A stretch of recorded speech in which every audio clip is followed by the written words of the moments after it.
Hello, hello, hello, and welcome back to the Foreclosure Deals Coach podcast. I am your host and Foreclosure Deals Coach, Donnie Corum.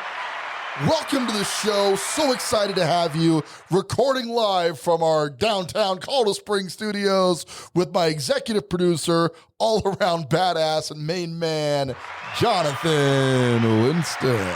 Yo, what's going on, everybody? I hope you all are having a lovely intro to fall. You know, the leaves are changing, the weather's getting a little bit cool. Yeah. You know, it's just a good time of year. I'm feeling pretty confident going into the fourth quarter.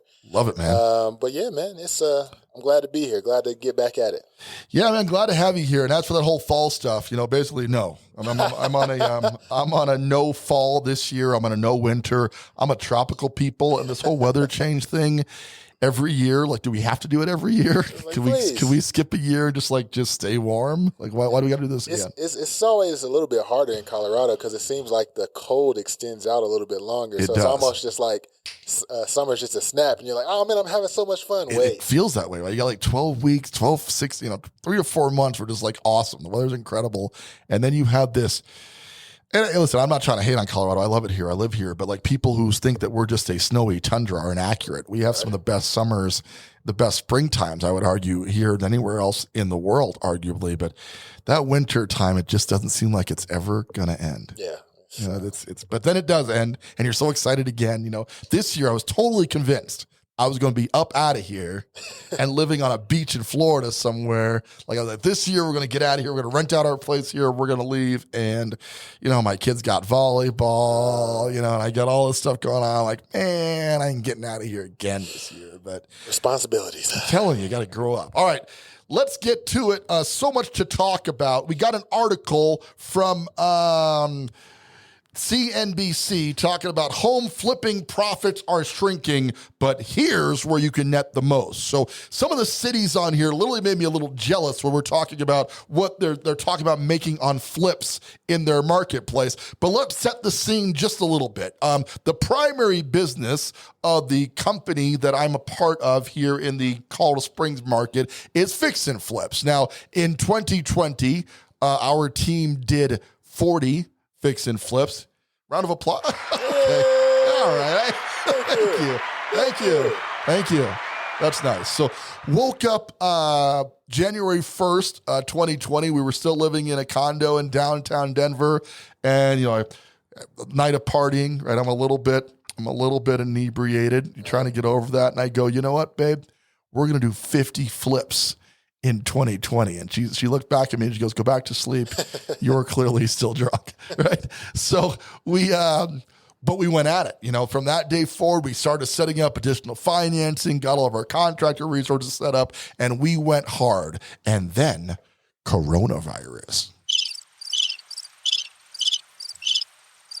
We didn't know what was going to happen. It was literally crickets. See, suddenly everybody disappeared on us. All of our contractor resources dried up. Like, I don't know if we could leave the house, bro. Like, things are getting pretty dangerous out there.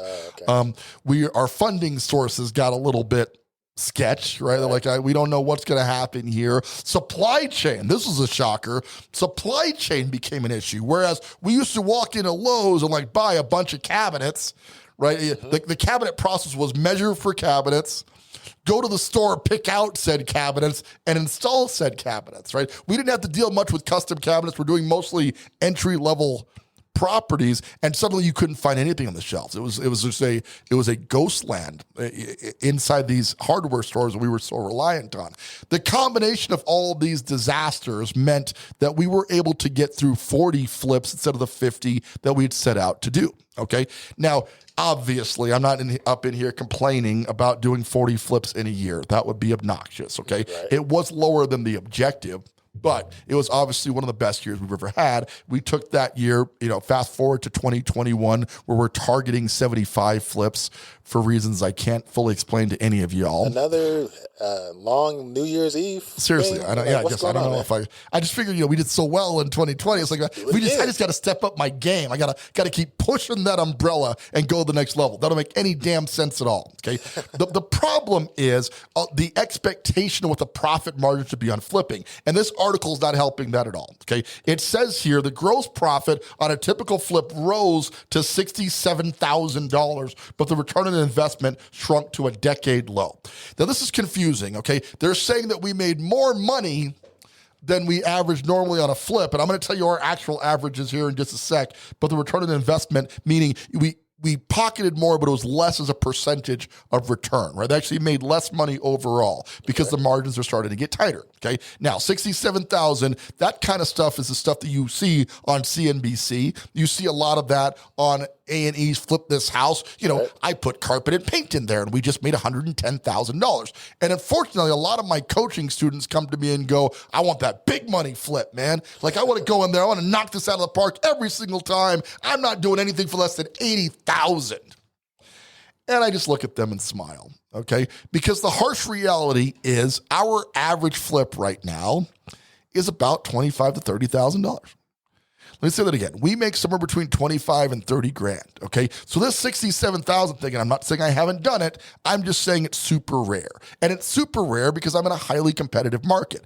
I'm not saying it's not doable where you are, right? But it's still gonna be very difficult to hit that number consistently, okay? So it goes into more detail saying a lot of the same things I complained about, how it's just harder to find labor resources. Some of the stuff is just, it's very difficult to flip, so they're not getting as much profit. It makes up less than 5% of all home sales. So not the whole market is flipping, despite what, a lot of people would tell you that everybody's flipping. That's not accurate. It still makes a very small percentage. Most people buy the house to live in. But if you're making less and less money, the investors are kind of bowing out and going, well, I don't want to do this for the smaller amount of return that's available. Listen, when I got started in flipping, my target was $15,000. Okay. And the thing about that is, if you're going to build a consistent flipping business, okay, you more than likely going to have to settle for lower margins. Now, lower is proportional depending on what market that you're in. Okay. But we were settling, we were getting started also in a highly competitive market for 15 to 20 grand. There's a lot of people like, I'm not going to go through all that hassle of flipping a property to only make 15 to 20 grand. And although I feel you, those people generally cannot maintain consistent businesses at that lower margin. At the higher margin, okay? But at the lower margin, let me give you some benefits here. You can structure your finances better because people, your hard and private money lenders like to deal with people who are doing a lot of volume. It's just in their best interest to move more money rather than less. So because we were willing to work for a lower margin than a lot of other people, we were able to establish much better lending relationships, which we are still benefiting from today. Okay. Number two, your contractor relationships. It is awesome to make way more on a flip, but you got to keep in mind that contractor doing the flip. And we're very lucky to have great contractors here in our market. But part of the reason we have great contractors is because we keep them super busy. They go from closing out or finishing up one property on Friday to starting on a new property on Monday. If I was looking for all home runs, and again, home runs are relative depending on what market that you're in, okay? But if I was making my business on all home runs, and I totally consider $67,000 to be a home run, then we would not be able to maintain a consistent inventory of flips for our contractors, okay? And finally, supply chain. We talked about parts shortage. Well, one of the benefits of doing a whole bunch of flips is that you can buy parts cheaper. We pay surprisingly less for cabinets than you think, less for carpet than most people pay, less for furnaces when we got to replace them. We get windows at a substantial discount. And all of that comes from just like a large builder or developer. We buy everything in a pretty large volume. And if we don't buy it in bulk or in volume, we've established relationships with people who are buying in volume for us because we do so much business with them. And it's kind of wild because, we are, like you said, we're definitely a flipping organization. But, from time to time, there are deals that, hey, we've got a lot of different things going on, whatever, that we look to offload. To wholesale them out. Wholesale them out to other investors and things like that. And it's always funny to me depending on who you're talking to, whether it be the actual investor or the person who represents the investor. Okay. When you give them the house, hey, this is this, we've got, the ARV after repair value. This is how much we want you to buy it for. We propose that the repair cost will be somewhere between $25 to $30,000. And then the first thing you usually always hear is, there's no way this is going to cost at least $50,000, double that, $60,000, triple that, right? dollars. Yeah. And it's like, are we that good, or are you just not to the level yet to be able to get the rates that we're? It's always funny, and you want to give people the benefit of the doubt. Like, yeah, you say you do this many flips, but your construction costs don't. They don't add up there. Really and I think most of the time it's the latter. I think most people are going in, they're very green. Listen, this is not a lot of flipping operations. If you look at this article doesn't speak to that, but your typical residential flippers looking for 1 or 2 a year, right? And a lot of them do the work themselves. That's how we got started. I get that. And when you're doing 1 or 2 a year, $67,000, like if you're doing 2, that's $130,000 living. Heck, if you're getting 1 done a year at a $67K profit, that's a pretty good day, pretty good year. Beats having a job, you know what I mean? Because you're just working on that one property. But the reality is we are here to coach. If you're on your first flip, we're here to coach you through your first flip. And I generally tell my first-time clients, your target is somewhere between $15,000 and $25,000, And that's not because I don't want you to make a ton of money on the deal, but because I don't want to put you into a really involved flip. Right, I don't want it to be something that's gonna be painful. Most of the time, we're looking at doing carpet, paint, appliances, maybe cabinets and countertops, but we're not trying to get into structural problems or major roof issues or even restructuring rooms or things of that nature. That's the stuff that's limited to your flipping shows on TV. Okay. And it's doable. Don't get me wrong. There are guys who they do so many of them, but the ones you're seeing are generally the really complicated ones that they want you to see because it makes for good television. Right. Okay. We are generally trying to steer our clientele to super easy, paint it, carpet it, relist it, make your profit margin and do that consistently. You're in the business of moving money. Now, your product that you move money with allows you to take ugly houses and make them pretty. So that's our product. But if you look at this as an investment strategy, as opposed to a fun reality TV series, okay, your objective is to do it quickly, effectively, get it back in the market, make your profit and do it again. And if you're good at that and you're making $20,000 to $25,000 a flip and you can do 1 or 2 at a time, or you can get to 12 a month and you're making $25,000, that's a $300,000 a year income. Okay. And a lot of people would kill for $300,000 a year income. So we focus the energy of our flippers on doing very basic deals to get started. And as you grow into the system, right, it is super fun to watch Major League Baseball and go, man, I'd love to do that. It's a whole nother thing to step on that plate and a guy's launching a ball at your head at 100 miles an hour. Okay. You're not a pro yet. If you are a pro, thanks for tuning in the show. I love having you on the show. But I think most of you guys listening out there are trying to get started in the flipping world. So my advice is, as always, hire a mentor or a coach that's going to keep you out of harm's way. Where do we find somebody like that, though? Where do we find? I'm looking around the room right now. Yeah, it's tough. You could call me. Let's make that a notion, right? Let's say you wanted to talk to me about it. Well, I'm going to advise you in whatever. Well, first we're going to find out what your average is supposed to be on profit, right?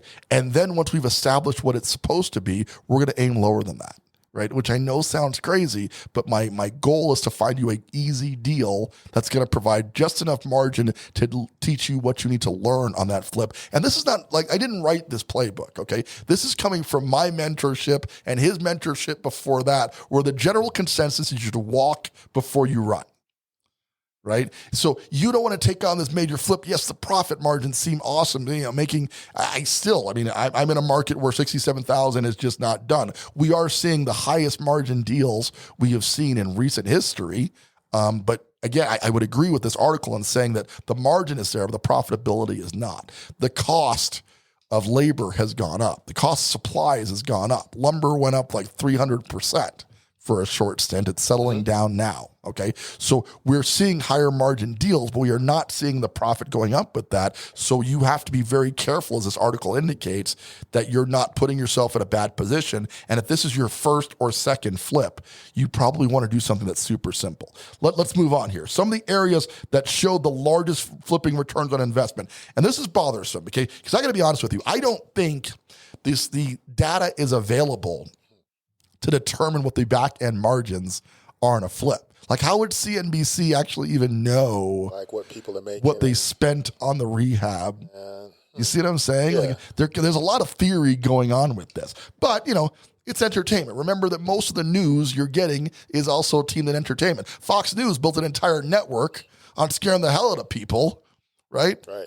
About what the other side is doing, right? That's the entire business, right? And CNN made a business out of just making stuff up as they go. Don't get me started. I don't need the hate mail about CNN, y'all. Calm down. Just calm down. Fox News ain't any better. Just I'm making a point. It's supposed to be funny. Media, all right. Media. Oklahoma City. Hey. Showing the largest flipping returns on investment. And then they put 196%. What does that even mean? I don't know, but I used to live in Oklahoma City, and I'd say I need to go ahead and seriously, check that makes back out. Suddenly Oklahoma City's looking awful appetizing. You want to move back to Oklahoma City? I do not want to move back there. See what I'm saying? But I wouldn't mind doing a flip there. That's somebody doing it for me. That's what I'm screaming. Fargo, North Dakota, they're up 185%. Pittsburgh, 154. Omaha, Nebraska, 135. Philadelphia, 100%. And it's like you read these numbers and 100% of what? Well, what was CNBC trying to say here, right? So you see these super exciting numbers and there's no real clarity on what they mean. And that's the danger, right? I want you to look at these articles and go, it's the best time ever to flip in Oklahoma City because, the return on investment is up 196%. But based on what from before and what is the current number now? And the reality is I just don't think CNBC can actually provide that math to you. Only a locally based investor or a professional can go into a market and evaluate on the market terms. And I'm not just trying to pitch my services here yet again, but rather explain to you, don't decide to invest in Oklahoma City based on this article. Right? You got to run some actual stats on what's happening in that local market. Anywhere I go, okay? I mean, we were in Miami a couple weeks ago visiting with some friends out there, and I always go see real estate because I love doing that. In this case, we went to see the condo market. Let me tell you, some of the condos in Miami are dope. Right? Like, just stupid levels of dope. But I'm looking into, all right, what can I buy it out? I saw some really nice ones, and then I always go see some really ugly ones, right? To try to compare and see if it's a good time to flip a condo in whatever market I'm in, or a house, whatever market I'm in, because I enjoy that. Like I'm not just in the business, I'm passionate about the business. So whatever city, wherever state I'm in, I evaluate. You've got to go in and do that homework. You got to see some properties. You've got to get a investment-minded agent, right? And they exist in every single marketplace, but it's not the same as just getting a real estate agent, right? You have to have a conversation, and one of the first conversations I would have is, have you done a flip in this market like recently, right? And if the answer is no, but I watch a lot of A&Es flip this house, that's the equivalent of what, I'm not a surgeon, but I watched Grey's Anatomy last night and I'm feeling pretty good about it. You see what I'm saying? Don't let that guy put you under the knife, and don't buy a house from an agent who's got their data from watching it on TV. Or another suggestion, and shout out, since we're talking about Oklahoma City, shout out to one of our former guests on the show, Saudi Knight. Saudi Knight, that's right. You can get with an investor that's in that area, and if you already know how to locate deals and find deals that way, you can kind of get started and learn a little bit about the market by wholesaling them some deals. Absolutely. Going through the process of how they do it, and learning that way. So, well, and there are multiple wholesaling groups online, right? You can join a Facebook group and just say, hey, I do this. When we were in Cape Coral, and I put a little ad up, on a wholesaling group, say, I'm going to be in Cape Coral, Florida for a few days. You see the Florida theme keeps coming back to Florida. We keep bouncing back to that. It's about that time of year. I think it's all seasonal. I'm looking out the door right now. I'm looking out the window right now. It's all cloudy and cold. I'm going, I should be looking at a beach at this moment. But when I travel down there, I go to the wholesaling groups, and I post in there, hey, I'm going to be in town for a limited amount of time. You can literally Google Facebook Florida Wholesaler Group. You'll find a couple of groups you can join, right? You put your criteria in there. You meet with a retail agent, investment-minded retail agent, and you meet with a wholesaler. I prefer my conversation with wholesalers. They get it generally at a higher level than the agent side does, but they don't always have as much inventory available. Depends on the market, right? So you want to get a balanced approach. My point is, like watching CNBC versus Fox News, you should get a balanced dose from multiple sources about the status of that market if you're going to make an investment in that. Much like if you're going to invest in the stock market and you suddenly want to invest in the weed sector of the market, you should know you should get multiple opinions about what's going on in that sector, not just read one quick article that goes, good to invest in pot. That guy might have been stoned when he wrote that article. Right? I say a high probability. Probably high probability. Oh. God, I'm going to be here all week. So that's the takeaway. Yes, check out this article, right? And if your city's on here as one of the top cities, it went on to talk about cities where the results are shrinking: Gulfport, Mississippi, Corpus Christi, Texas, etc., who are not doing as well. And then it talks about how discounted home flippers are individuals or small operations who generally don't have access to discounted materials like lumber, like major home builders have. So it's hard to be competitive if you're buying at retail. So the way to stop buying at retail is to do more of them. And the way to do more of them is to reduce your margin requirements. Do you see what I'm saying? It sounds kind of counterintuitive, but it's all going to work out if you just look at it from a business aspect instead of a profit aspect. I'm looking to make a profit as opposed to looking at it. I'm looking to build a business and build a business as opposed to I'm always looking to make profits. Right. And you do want to make a profit ultimately, but you have to understand that your profits are going to vary based on how many you do, not necessarily based on what kind of deals you find. Do you see what I'm saying? If you're doing a ton of them at $15,000 margins and you can build a system out that does 100 a year, like you're balling out of control, right? You're killing it, right? On the flip side of that, if you got to do 2 or 3 at $60,000 in profit, you may have a hard time depending on the market. I don't know. Like I know the New Yorkers right now are laughing, going, I made $60,000 for putting in a door. You know what I mean? And I feel you, right? Because that's New York. But we're not in New York, right? Most of the country is not in New York, right? So your market's going to vary. And if you're not sure exactly where to get started, my advice is get some advice, right? And problem is you have to weigh that advice against the person offering that advice. It's tough with real estate agents because they got to make a commission. I'm not saying they're dishonest people. I'm just saying you have to remember that advice is coming from somebody who's being paid to sell you a property. And I can't tell you how many horror stories I've heard about people who bought properties with agents. Well, the agent told me, this was a great deal. So the guy selling you the property told you it was a great deal. You just believed it, right? You didn't think to question that, well, he's an agent. Listen, man, it's not that difficult to pass the agent exam. And there's a lot of great people who are agents. I have a lot of friends who are agents. There's a lot of really bad people who are agents, for lack of better terms, right?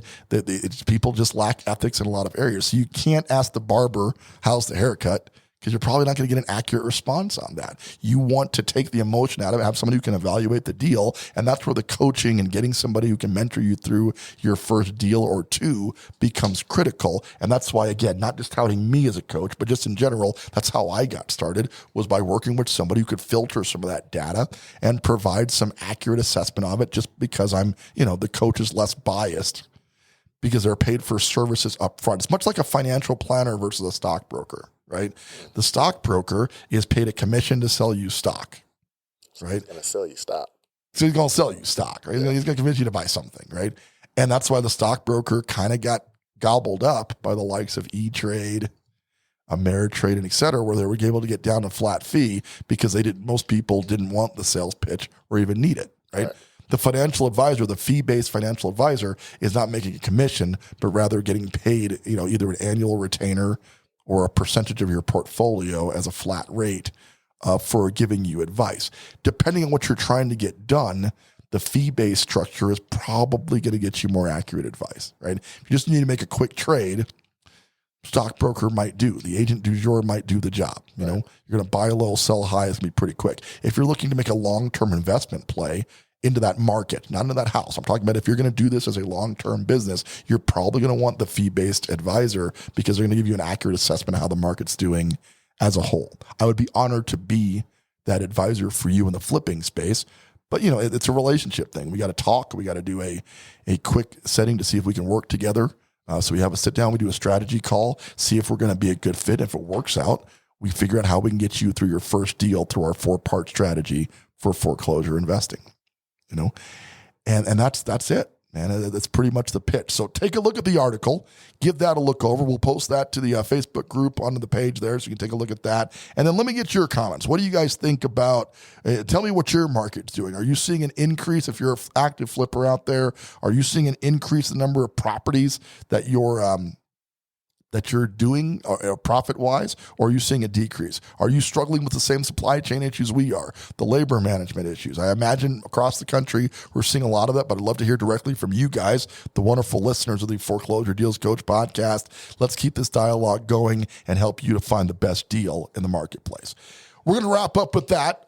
We appreciate you guys tuning in. We have some events coming up in first quarter of next year, so please stay tuned for that. We're going to try to get some webinars going and start getting more interaction out there. It's just been so busy. I'm not making excuses. We try to keep the show consistent and record a couple per week so you can hear us weekly and stay in tune with you.